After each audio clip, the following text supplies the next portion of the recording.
اللہ تعالیٰ نے ملک الموت سے پوچھا کہ میں نے تمہیں انسانوں کی روح کو قبض کرنے کے لیے مقرر کیا ہے اور تم بے شمار انسانی کی روح کو روزانہ قبض کرتے رہتے ہو، تو کیا کبھی کسی شخص کی روح کو قبض کرتے وقت تمہیں ترس آیا ہے؟ تو جواب میں ملک الموت نے کہا کہ ہاں، ترس آیا۔ اللہ نے پوچھا کہ کس پر ترس آیا؟ انہوں نے جواب دیا کہ 2 آدمیوں پر مجھے ترس آیا۔ اللہ تعالیٰ نے پوچھا کہ وہ 2 آدمی کون تھے جن پر تمہیں ترس آیا؟ تو انہوں نے جواب دیا کہ ایک مرتبہ سمندر میں جہاز جا رہا تھا، طوفان آ گیا اور طوفان میں وہ جہاز ڈوب گیا، لوگ ڈوب گئے۔ کچھ لوگ جنہوں نے تختیوں کا سہارا لیا ہوا تھا وہ بچ گئے۔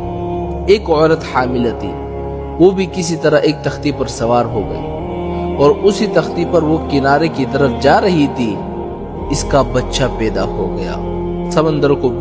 سمندر کے بیچوں بیچ اس کا بچہ پیدا ہو گیا۔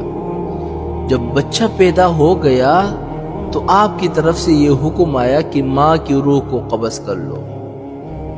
میں نے سوچا یہ بچہ ابھی دنیا میں آیا ہے، نہ اس بچے کا کوئی گھر ہے، نہ ماں باپ ہے، نہ باپ ہے، نہ کوئی رشتہ دار دیکھنے والا ہے۔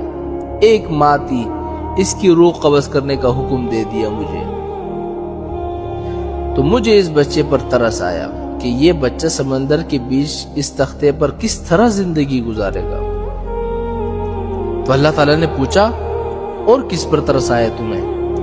تو جواب میں ملک الموت نے کہا کہ ایک بادشاہ تھا جس نے دنیا میں ایک جنت بنوائی اور اپنی پوری زندگی کا برکت جو سرمایہ تھا اس نے جنت کو بنانے میں خرچ کر دیا اور بڑی عالی شان جنت بنا دیا، اور اس نے یہ عزم کر لیا کہ جب تک وہ جنت کو مکمل طور پر تیار نہیں کرے گا تب تک اس کے اندر داخل نہیں ہوگا۔